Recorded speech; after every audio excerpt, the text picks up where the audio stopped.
Армысыздар неге каналын тамашалаушылар. Сіздердің назарларыңызға бүгінгі ұсынатын әңгімеміз елес жайлы болмақ. Ендеше құлақ түріп әңгіме ұнаса, лайк басып, ең бастысы подписаться етуді ұмытпайық. Түсі екен, әлде өңі екен айыра алмай дал болып жатты. Қорыққаннан орнынан тұра алмады. Бұрыш жақтағы шүмектен су бір ағып, бір тоқтап тұрғанын анық білді. Тек қозғалуға, тіпті жан жағына қарауға батылы барар емес. Көзін тарс жұмып жата берді. Үрей билеп ұйқыға кеткен екен. Тағы сол дыбыс қайталанды. Жайшылықта әрең ағатын су неменеге шарылдап кетті деп аң-таң күйде жатқан еді. Кенет ыдыс аяқтың салдырлаған дауысы естілді. Жер сілкініп жатыр ма деп байқап көрмекші болып еді, олай болмай шықты. Жүрегі кеудесіне сыймай атқалақтап тұр. Не болса да көрпеге бүркеніп алып таң атырмақ болды. Осындайда таңда атуға ерінгендей түн қараңғылығынан арылар емес. Көзге көрінбес бір бейне үй ішін әрі-бері қопарыстырып жүргендей болды. Қорыққанынан даусы шықпай, өз деміне өзі тұншығып, көзі ілініп кеткен екен. Әлде бір алып күш кеудесінен басып, жаншып барады. Айқайлауға дәрмені жетпей, ақыл есінен айырылып бара жатып, Алла дегені сол еді.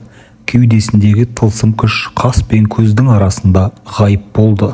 Суға түсіп шыққандай денесін қара тер басып кетіпті.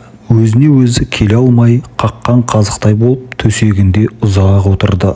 Сәлден соң барып есін жиып, терезенің пердесін ысырды. Жерге жарық түсіп қалыпты. Көңіліндегі үрейден сонда да толық арыла алмай, таза ауа жұтпақ болып терезені ашты. Дәл балконның түбіндегі кәрі теректің бұтақтары арса-арсасы шығып, өзінің тарихынан сыр шертіп мұңайып тұрғандай.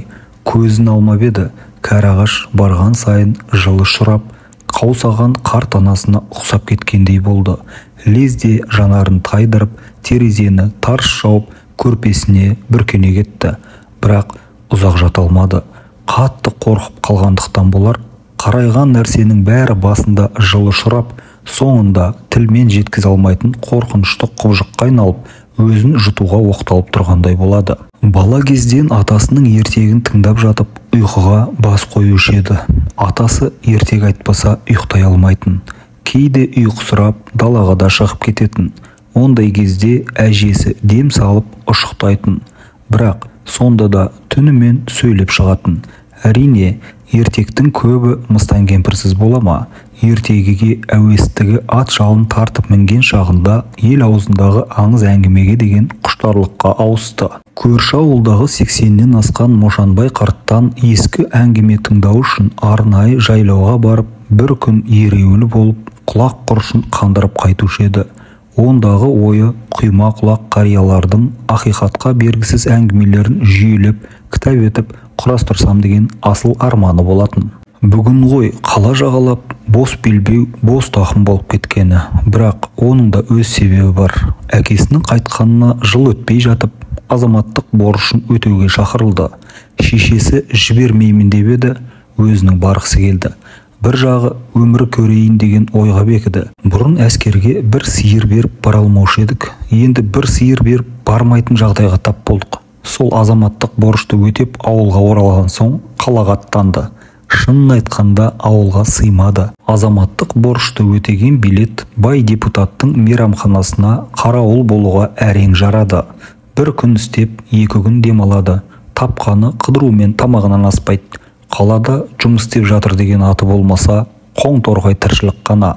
Жан басқыны 2 иығынан зорға демалатын орыс кемпір күні бұрын алып алады. Бірақ осы тірлігі неге екенін білмеймін, өзіне ұнайды. Кейде қашанғы бұлай жүре бермекпін деп өзінен есеп алмақшы болады. Жауабы сол, бәрі жақсы болады деген бір-ақ ауыз сөз ғана. Кешегі үрейлі оқиғадан соң шынымен сасып қалды. Ертелі-кеш жалғыз жүргенде жан жағына алақтап, әлде біреу тарпа бас салатындай болып та тұрады. Бірақ онысын ешкімге айтқан емес. Қасында бірге тұратын жігіттер өңкей қылжақпастар. Айттың не, айтпадың не, бәрібір оларға. Бүгін тағы да жалғыз қалды. Қанша қорыққанмен де басқа барар жер жоқ. білген дұғасын оқып, жарықты сөндіріп төсегіне беттеді. Ұйқысы келер емес, көзі бақырайып ұзақ жатты. Түннің бір уағында барып ұйқыға кетті. Түс көріпті. Түсінде сол баяғы Атыраудың Астраханьмен шекаралас жеріндегі айдалада әскерлерге тігілген шатырдың ішінде жалғыз отыр. Қатардағы серіктері кезекті жаттығуға кетіпті. Ұйқысынан оянса, таңсыз беріп атып қалған екен. Терезені ашып еді, көзі бірден кәрі терекке түсті. Өне бойын тағы сол үрей билей бастады. Көз ілеспес жылдамдықпен терезені тарс еткізіп жаба салып, жүгіріп төсегіне келді. Ең жаман нәрсе өз ойындағы күдік күмәнді жеңе алмау. Бұрын мұндай жоқ еді. Неге сонша қорқынышты үрейдің шеңгеліне түсіп қалған өзде тап басып айта алмайды. Бір ойы, отан алдындағы жауынгерлік борышын өтеп жүргенде жабысқан пәле екенін тек іштей ғана бағамдап көрген. Бірақ онда да нақты емес. Күн қақтаған Атыраудың тозаң даласын қақ жарып ағып жатқан ару жайықтың ең бір арналы тұсында қалың қамысты жағалай әскерлерді дайындау орталығы орналасқанды. Ұшы қиыры жоқ қу даланың ит байласа тұрғысыз бұл жеріне неге әуес болды екен адамдар? Әскери өмір деген тәртіп. Оны өзгерту тек мемлекеттің ғана қолынан келетін шаруа. Осы дала үшін бабаларымыз жан алып, жан бергенін қайда қоясыз? Ұлы даланы қорғау сол байтақ далаға бауыр басудан басталатынын көбіміз біле бермейміз. Жауынгер болу әрбір азаматтың міндеті, бірақ қызығынан азабы басым. Санасына сіңіп қалған бұл сөздерді қатал командир жиі айтушы еді. Күні бүгінге дейін құлағының түбінде жаңғырығып тұр. Көзі бақырайып, жауынгерлік өмірін есіне алды. Жүгірген ит қататын суықта иығына автомат асынып шекара күзеткенін қалай ұмытсын? Отан алдындағы борышқа деген адалдық қақаған суықты да, аптап ыстықты да елең қылмайды екен. Әскерде жүрген уағында бірде мынадай оқиға болды. Қатардағы серіктермен бірге ымырт үйіріліп қалған шақта арғы беттегі қалың қамыстың арасынан ақ киім киген үш әйелдің өзенге беттеп келе жатқан бейнесін көріп, зәрелері зәр түбіне жетіп еді. Ұшы қиыр жоқ меңіреу далада жалғыз ғана әскерлер тұратын казарма бар. Одан басқа тіршілік иесі, тіпті қанатты деген құсыңыздың өзі ілуде біреу ғана. Ендеше қайдан адасып жүрген періштелер болды екен деген ойға қалып еді. Көп өтпей басқа да жауынгерлер арасында ақ көйлекті жұмбақ бейнелер туралы әңгіме желдей есіп жүрді. Сары күздің салқын күндерінің бірінде қатал командирінің бастауымен тозығы жеткен жеңіл көлікті оталдырып, алыс Атырауға жолға шықты. Ирелеңдеген қара жол діттеген жерге жеткізер емес. Қу медиен тақыр далада темірдей тәртіптің екі жауынгері мен жол бастаушы командир өз ойларының шүңетіне батып үнсіз келе жатыр.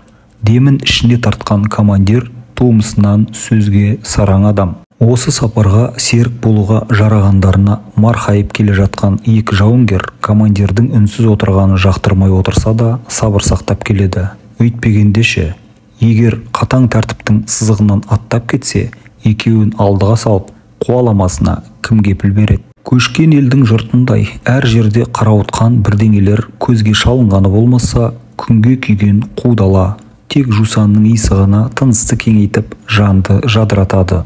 Осы қарқынмен енді 4 сағат жүрсек, Атырауға жетеміз, деді командир 2 сағат жол жүргеннен бері алғаш тіл қатып. Жамбастары тесілуге айналған екі жауынгер сыр бермеді. Бірақ тәжірибелі жол бастаушы бәрін сезіп келеді. Көліктің қарқынын баяулатып, ас-ауқат ішіп алмақ болып, жолдың шетіне тоқтады. Тек 10 минут қана уақытымыз бар. Ары қарай жолға шығамыз, деді қанға сіңген қаталдығымен. Алда бұралаңы көп, ойлы шұқырлы ауыр жол басталды. Ат арбаның екі доңғалағы әзер сиятын топырағы берш боп қатқан қара жолда салдырлаған жеңіл көлікті шоқырақтатып келе жатыр. Сол баяғы үнсіздік рөлде командирдің өзі. Күн қып-қызыл табақтай болып еңкейіп барады. Жолдың екі жағы қалың қамыс. Тілдерін жұтып алғандай үн-түнсіз отырған үшеу.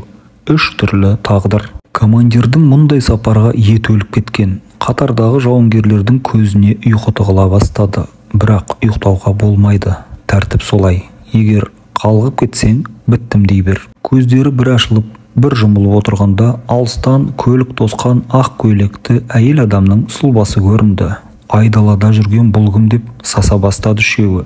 Жын пері болып жүрмесін дегендей бір-біріне жалтақ қарап, жол тосқан адамға жақындап қалды. Ойлануға да мүмкіндік жоқ. Не де болса, жөн сұраудан басқа амалдың жоғын білді ме, командир көлікті ақырындатып, терезені екі елдей ғана төмен түсіріп, кімсің?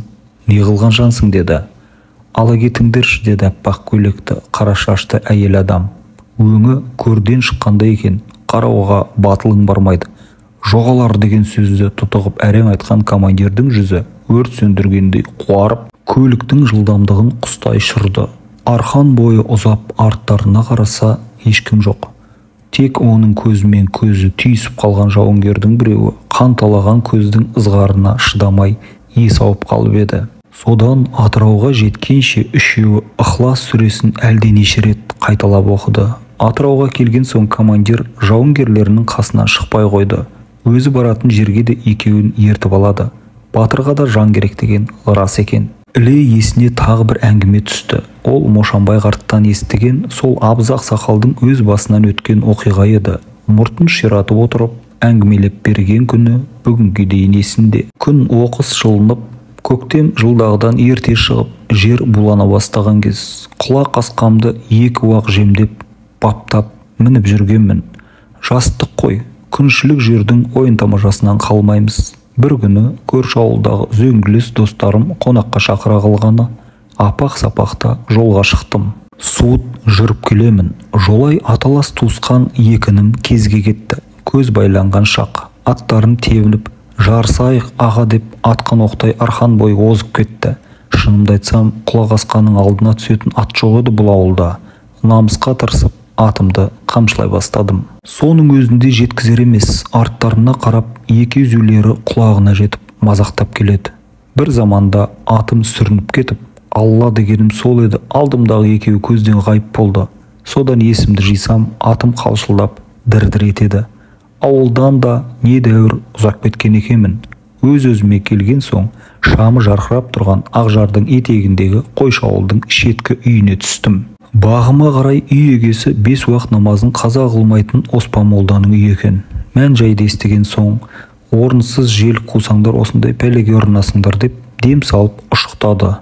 Атым дір-дір етіп, қан аралас зәр шығарды. Ертесі түс ауа мең-зең болып ауылға оралдым деп әңгімесін аяқтаған болатын. Осы әңгімелердің бәрін ол бала кезінде естіп, жадына сақтап қалған. Енді есейгенде түсіне кіріп, өзін мазалайтынын білді ме? Әрине білген жоқ. Білген күннің өзінде де құмарлығын тоқтатпайтыны анық еді. Жатып пәтер алмастыруды ойлады. Қайткен күнде де бүгіннен қалмай көшіп кетуім керек деді тістеніп тұрып. Бірақ ол күні көш алмады. Тағы сол дыбыстардан оянып, денесін басқан ауыр салмақтан тұншығып, әрең есін жиды. Көзі жұмылса болды, қорқынышты түстер көріп, баяғы қалың қамыстың арасынан көрген ақ көйлекті, қара шашты әйел ту сыртынан қанталаған көзімен қарап тұрғандай болады. Көп өтпей басқа пәтерге көшіп алды.